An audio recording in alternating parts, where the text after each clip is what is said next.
네, 오늘 새벽에는 이제 엔비디아 GTC가 있었습니다. 근데 이제 주식 시장은 별로 재미가 없었던 것 같아요. 네, 뭐 크게 뭐 이벤트가 있었는가 싶을 정도로 그냥 하방으로 시장도 엔비디아도 그렇게 끝나 버렸는데, 뭐 물론 최근에 뭐 미국 시장이 안 좋고 FOMC 경계감 뭐 이런 뭐 별다른 막 설명이 붙고 있습니다만은, 대표님이 보기에는 이제 엔비디아에 대한 기대가 옛날보다는 좀 관심도 이런 게 좀 떨어졌다고 봐야 될까요? 네. 일단 뭐 두 개의 악재가 있는 것 같아요. 네. 악재라기보다는 지금 시장이 이제 관심이 떨어졌다기보다는 관심이 기대치가 너무 높다는 거죠. 네. 저는 반대로 생각해요. 맞출 수가 없다. 예. 왜냐하면 사실 어제 같은 경우 젠스망 대표가 이제 무슨 기조연설을 했을 때 사실 시장에서 원했던 건 사실 두 가지거든요. 첫 번째가 뭐냐면은 중국발 AI 산업 경쟁으로 이제 엔비디아의 어떤 가치가 떨어질 수 있지 않겠는가. 이제 매출 축소라든지 뭐 감소라든지 이런 얘기가 사실 이제 문제가 있었고요. 두 번째는 이미 엔비디아 전략이 사실 시장에 명확하게 제시가 돼 있기 때문에 뭐 더 발전된 게 뭐가 나올 수 있을까. 이런 이제 예상이었는데, 첫 번째 문제는 뭐 명확하게 얘기를 해준 것 같아요. 앞으로 AI는 트레이닝이 아니라 그 추론이라고 돼 있어요. 그렇죠. 그러니까 뭐냐면은 트레이닝은 계속 내가 훈련을 반복하다 보면은 그게 이제 앞으로 어떻게 할 건지를 확인하는 거고, 이제 추론이라는 것은 딱 정보를 받자마자 알아서 하는 거예요. 인간과 같이. 네. 똑같은 거지만 사실 컨셉이 틀리거든요. 그러니까 이러면서 얘기하는 게 앞으로 AI 산업이 중국뿐만 아니라 전 세계가 다 이제 추론으로 가기 때문에 그러려면은 GPU에 대한 필요성은 더 커질 거다. 그래서 사실 올해 이제 2025년도 엔비디아가 매출을 2024년도 비해서 사실 한 52%를 더 높게 잡고 있어요. 네. 근데 시장에서는 그건 충분히 지금 나올 수 있는 수치로 지금 보고 있거든요. 뭐 어떤 일이 발생을 하든지. 예, 그래서 저는 그 부분도 얘기가 됐고, 두 번째는 이번에 지금 나왔던 게 지금 2025년도죠. 올해 같은 경우에는 블랙햇 울트라가 나올 거다, 하반기부터. 뭐 발열 문제가 좀 약간 문제가 있었는데 그걸 좀 어느 정도 수정을 해줄 거고, 그다음에 이것은 이제 뭐 한 2026년도 내년 루빈이 나올 거고, 차세대 이제 GPU. 내후년에는 루빈 울트라가 나올 거다. 근데 보니까 이 제품들의 효율성이라든지 아니면 발열량 줄이는 이런 부분들이 한 30%씩 증가를 하거든요. 이 성능이. 그래서 저는 이 정도면은 사실은 어떻게 보면은 엔비디아가 할 수 있는 가장 좋은 시나리오가 아닌가라고 생각하는데, 시장에서는 뭐 그럴 수도 있지 이런 분위기란 말이에요. 그건 당연한 거고. 네, 너무 기대가 높은 거죠. 더 내나. 네, 더 내라 이런 건데, 아니 엔비디아가 지금 AI 칩을 만들어서 뭘 더 내겠습니까? 정부 정책을 내릴 수는 없잖아. 그래서 이런 측면에서 본다면은 저는 이제 다른 것보다 엔비디아 쪽에서 나온 얘기들은 이 정도면 충분하지 않겠는가라고 얘기를 하는데, 시장이 워낙 기대치가 높기 때문에 그 부분이 좀 반영된 게 아닌가, 반영이 안 된 게 아닌가라는 생각이 좀 들고요. 저는 이제 그거보다는 이제 반대로 이제 테슬라하고 저희가 지금 많이 비교를 해드리는데, 테슬라는 다른 게 아니라 사실 정부 정책에 대한 기대감 이런 것 때문에 주가가 막 올랐다가 지금 펀더멘탈을 보니까 이해하니까 다시 이제 쉽게 고꾸라지잖아요. 그럼 엔비디아는 반대로 가지 않겠는가? 뭐 정부 정책 이런 건 사실 없어요. 여기 갑자기 중국에 대한 그 수출 제한을 다 풀어주겠다 이런 얘기도 없고 아무것도 없어요. 그렇죠? 그렇게 되면 날아가겠죠. 시장에 대한 수요 이런 것밖에는 지금 눈에 보이는 건 없잖아요. 그런데 그 부분이 저는 만약에 나중에 이제 지표로 보여준다, 매출이라든지 이런 부분을 보여준다라고 했을 경우에는 다시 펀더멘탈이 되게 원래대로 돌아가지 수 않겠는가. 지금 본다면 아까 말씀드린 2025년도 지금 매출을 지금 한 50% 이상을 더 잡고 있는데도 불구하고 포워드 PER은 지금 24배밖에 안 돼요. 시장보다 싼 거죠. 시장보다 싼 거죠. S&P 500 PER보다 지금 더 싸게 나오고 있습니다. 그러니까요. 이 정도가 된다는 게 사실 어떻게 보면은 가장 괜찮은 수익을 낼 수 있는 엔비디아 입장에서는 저는 펀드멘탈을 이제 보여줄 수 있는 거, 매출이라든지 영업이익을 보여줄 수 있는 계속 발표가 계속 나올수록 저는 여기는 더 그 시장의 기대를 더 받을 수 있는 게 아닌가. 뭐 이벤트 발보다 훨씬 더 낫다 이렇게 좀 보고 있습니다. 좀 엔비디아는 할 수 있는 걸 잘 해내고 있지만 그걸 따라갈 그 시장의 기대감을 이제 그거는 그냥 꿈꾸는 거는 무한대니까 그걸 이제 맞출 수가 없었던 부분이 있고, 그리고 이제 밸류 면에서도 부담을 많이 줄여놓은 상태이기 때문에 어떻게 보면 지난번에 버스를 놓치신 분들이 한번 생각해 볼 만한 구간에 진입했다라고 이제 대표님께서 보고 계시는 것 같고, 그러면은 박사님께서는 GTC 이제 보셨죠? 보시면서 어떤 생각하셨습니까? 그 전에 봤던 거랑 비슷했습니다. 네, 뭐 역시 기대치를 못 채웠군요. 네, 네. 네.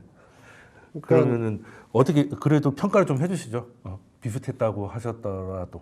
저는 근데 네. 제가 이코노미스트에서 좀 약간 생뚱맞은지 모르겠지만 확장성에 대해서 저는 아직도 의문이 계속 생겨요. 그러니까 어디로 확장을? 그러니까 산업의 전반으로 확장을 할 수 있는 물리적 AI로. 네, 물리적 AI로 확장을 할 수 있는 영역. 그러니까 제가 이제 젠슨왕 굉장히 훌륭하신 분이고 네. 대단하신 분이죠. 근데 이제 네. 엔비디아에서 계속 블랙엘 다음에 확장성을 얘기를 할 때 그 확장성에 대해서 저는 이제 무식하지만 그 확장성이 도대체 어디의 확장성인데라고 물었을 때는 아직까지도 집적된 인포메이션에 특히 디지털, 그다음에 인터넷, 온라인에 집적된 정보에 기반하에서의 확장을 그분은 얘기를 하고 계시는 것 같고, 근데 저는 그게 아니라 물리적 실생활에서 쓰여지는, 예를 들자면 우리가 스마트 TV 같은 것들, 스마트 가전이 있다고 한다면 그렇죠.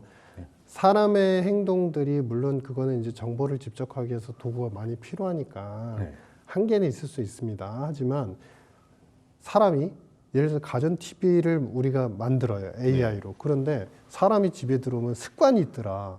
양말 항상 집어가지고 던져놓고 그리고 일단 소파에 일단 누운 다음에 뭔가를 하더라라는 뭐 TV 켜고 뭐 이런 그러는 거 하죠. 사람의 모습에 그 행동 반경에 대한 데이터들이 있잖아요. 그러니까 그런 것들을 충분히 활용할 수 있는 칩의 능력도 되고 그걸 정보로 집적할 수 있다고 생각은 하는데 그러면은 여기서 확장성은 뭐냐면 칩 자체에 대한 문제가 아니라 이것을 다른 인프라와 스마트한 정보, 스마트 디지털 기기의 정보하고 연결하는 부분에 있어서의 확장성은 아직 본인들의 역할이 아니다라고 생각을 선을 긋고 있구나.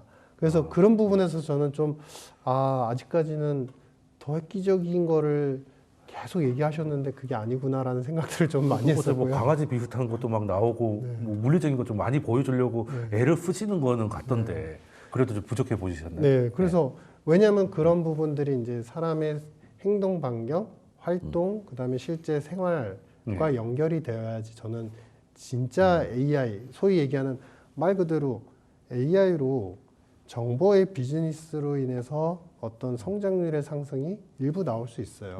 근데 그게 정말로 정보를 갖다가 2시간 동안 모아야 될 걸 10분 동안 모으는 거, 그것도 중요하지만 그게 아니라 사람의 행동 반경을 갖다가 체크를 해서 그 사람이 실수를 안 하게 하거나 아니면 그 사람의 행동 반경을 따라서 가전기기가 껐다 켜졌다 하라는 그런 스마트를 실제로 구현을 할 때 저는 GDP를 진짜 높일 수 있다고 생각을 하거든요.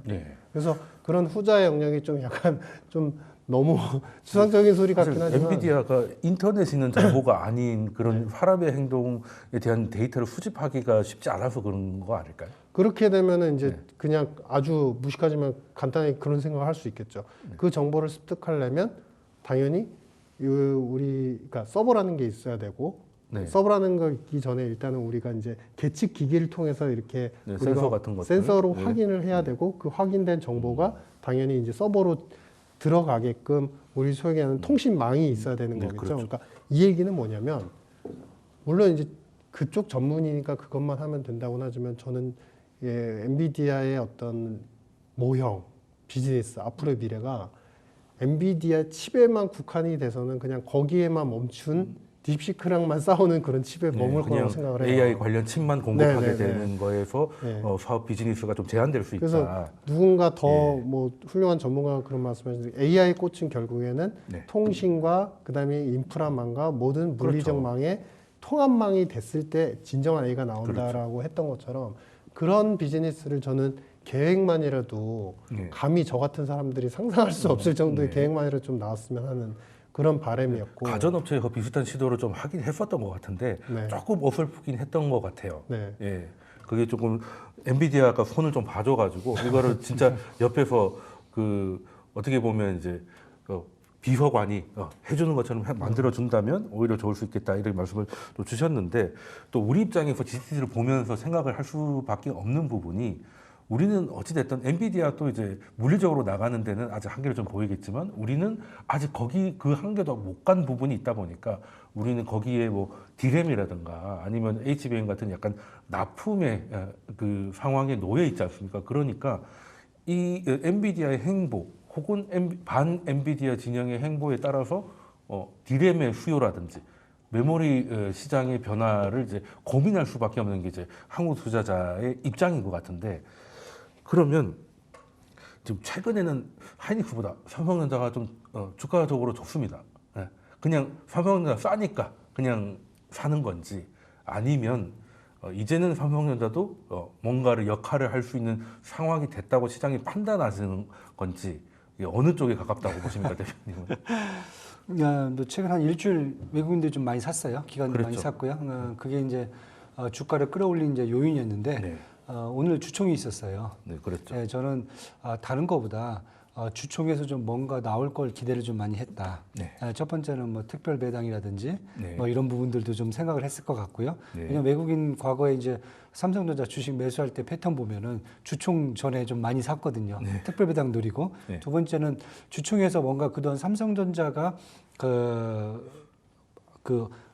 안 좋게 지금 나와 있던 부분들을 네. 뭔가 얘기할 수 있는 그러한 그 방향이라든지 계획 같은 게 나오지 않을까 그런 기대감 저는 두 개로 사실 봤거든요. 그래서 뭐 국내 뉴스에서는 뭐 갑자기 뭐 이재용 회장님의 뭐 저기 버럭했다는 뭐 그 뉴스 갖고 뭐 그게 삼성전자를 끌었다는 그건 뭐 제가 말도 안 되는 것 같고요. 뭐 외국인들이 그거 뭐 했다고 해서 뭐 살 사람들도 아니고 저는 이제 그 두 가지 요소를 봤는데 오늘 주총은 저는 뭐 GTC보다 더 실망스럽다. 예, 뭐 아무것도 없었다. 네. 그냥 주총을 했다는 게 네, 했다고 왜 그 주총장에 뭐 사족 그 개가 나와서 뭐 빗지락 들고 있었다 뭐 이거 하나 하고 뭐 이렇게 공 모양이 나와갖고 무슨 로봇 비슷하게 와갖고 뭐 케어하고 있었다 이랬는데 이 수원 컨벤션 센터에서 그걸 보려고 사람들이 간 것 같지는 않고요. 예. 그다음에 기관들이 그걸 요청한 것도 아니고 그래서 저는 사실 지금 좀 아쉬운 게 뭔가 찾으려고 지금 보면은 물론 이제 뭐 최근에 이제 레거시 반도체 가격 이제 DDR5가 이제 16 이제 기가바이트 가격이 사실 3개월간 한 6.25달러까지 되게 많이 올라왔어요. 한 20% 이상 올라왔거든요. 그래서 그 부분을 차지하는데 그게 과연 얼만큼 이제 앞으로 이제 이게 AI 칩도 아닌 이런 레거시 칩이 얼만큼 매출에 영향을 줄 수 있을지 그것도 사실 퀘스천 마크고요. 그래서 저는 지금 이제 보는 게 일단 뭐 SK 하이닉스는 제가 봤을 때는 뭐 굳이 뭐 어렵게 볼 것도 없는데 삼성전자 같은 경우 이제 제가 이제 몇 가지 이제 뭐 얘기를 해야 된다면은 오늘 주총에서 이제 보고 싶었던 이제 주주들의 이제 주주들의 모습은 아마 이제 다른 것보다 일단은 트럼프 행정부와 이제 어떻게 무역 문제를 정리할 건가 대책이 있는지 왜냐하면 보조금을 받을 건지 말 건지 그다음에 이제 텍사스 오스틴 공장 계속 할 건지 아니면 TSMC 같이 차라리 추가 투자를 할 건지 사실 이런 문제도 이제 가장 먼저 얘기를 해줬어야 되고요. 두 번째 이제 반도체 연합에 대해서 뭐 팔란티어랑 뭐 합의한다는데 팔란티어는 사실 메인은 아니거든요. 그래서 그렇죠. 오라클하고 스타게이트에서 나왔던 그런 연합 문제를 어떻게 해줄 건지 그런 것도 좀 얘기를 해줘야 되고 뭐 저는 그런 문제들이 사실 더 중요했다라고 보는데 그런 문제는 없고 그냥 HBM에서 자기들이 좀 약간 늦어졌다. 열심히 하겠습니다. 이거 갖고는 사실 저는 약간 인정하고 반성하는 정도? 반성을 항상 해야죠. 해야 되는데 앞으로 이제 제시를 해줘야 되는데 그런 부분들이 너무 좀 힘들어갖고 뭐 오만전자를 이제 극복할 방안이 나올까?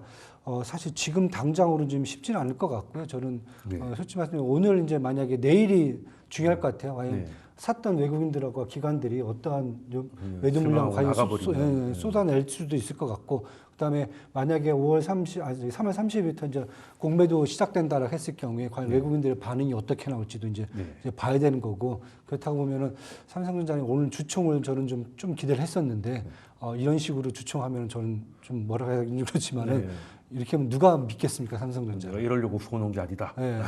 그런 부분이 이제 얘기가 나오기 때문에 아마 이제 그런 부분도 저는 좀 감안해서 좀 봐야 되지 않겠는가. 실제로 뉴스만 봐도 오늘 삼성 시총보다는 하이닉스의 뭐 새로운 신제품 공개가 더 반도체 관련 뉴스를 더 점령했던 것 같아요.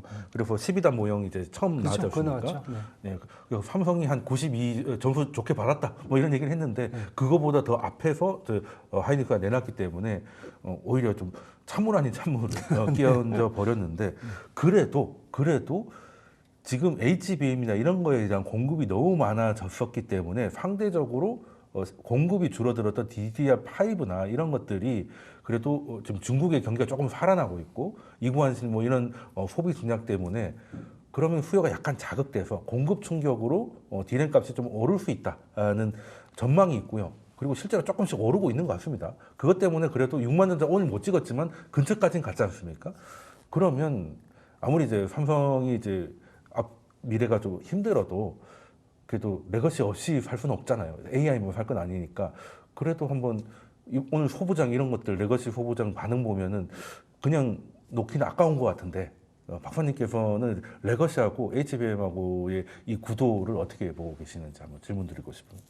그러니까 지금은 사실 그렇게 나쁜 건 별로 없는 것 같아요. 그러니까 네. 재고 사이클을 보더라도 네. 낸드하고 지금 디램을 보면은 이제 작년도 하반기에는 네. 사실상 붐업이 되고 주문량이 상당히 많을 거다라고 했지만 기대치 대비해서 아시아로 오는 물량, 특히 네. TSMC를 통해서 들어온 물량이 생각보다 적었다 보니까 네. 오히려 재고는 많이 쌓여져 있는 상태고 네. 그리고 오히려 주문량은 줄어들면서 재고에 대한 부담이 이제 좀 세진 상황이었고 그러다 보니 작년도에 늘상 좋을 것 같았다고 생각했는데 결국 여름이 또 피크였구나라는 네. 불안정성이 있었고 그러면서 이제 모든 우리 낸드나 디램 가격들이 계속 하향 추세였거든요. 근데 네. 지금 보시면 예전하고 달라진 건 뭐냐면 AI는 항상 계속 모든 것들 반도체, 소프트웨어 계속 수요를 촉발시키니까 네. 예전에는 이 디램과 낸드의 사이클이 보통 4년, 5년 상승, 그 다음에 하락 이런 네. 식으로 이렇게 한 10년 네, 사이클이 사이클이 되게 있었죠. 길게 왔는데 지금은 조금 재고 늘다가 한 1년에서 1년 반 정도에 또 재고 조정이 빠르게 일어나서 또 터닝을 해요. 그러니까 지금은 쉽게 말씀드리면은 재고에 대한 수요가 여전히 살아있음에 의한 재고 사이클의 완화 사이클과 먼 미래로 봤을 때에 말씀하신 AI 결국은 한다. 결국은 훌륭한 배우는 자기가 안 하려고 해도 무대에 쓰지 않으려고 해도 결국은 쓰게 돼 불려 있다. 나오게 돼 있다. 네, 그런 이제 로직으로 가는 것 같습니다. 네. 지금 이제 소위 말하는 레거시 반도체의 이제 재고 축적 사이클로 다시금 2분기 때 수출이 늘어날 것이고 그게 우리나라 수출을 늘릴 수 있다는 기대감이 작년 연말부터 좀 나오곤 있는 것 같은데 이게 아직 확인은 되고 있지 않는 것 같고 아직은 기대감 수준인 것 같은데 우리나라 입장에서는 뭐 삼성전자가 반전을 해야 이제 코스피도 좀 안전해지는 거니까 2분기에는 뭔가 좀 레거시가 됐던 삼성전자가 됐던 다른 전망이 좀 나왔으면 좋겠다 하는 생각을 해보면서 오늘 두 분 말씀 여기까지 듣도록 하겠습니다. 지금까지 이현수 대표님 그리고 유신익 이코노미스트 분이셨습니다. 두 분 말씀 감사합니다. 네, 감사합니다.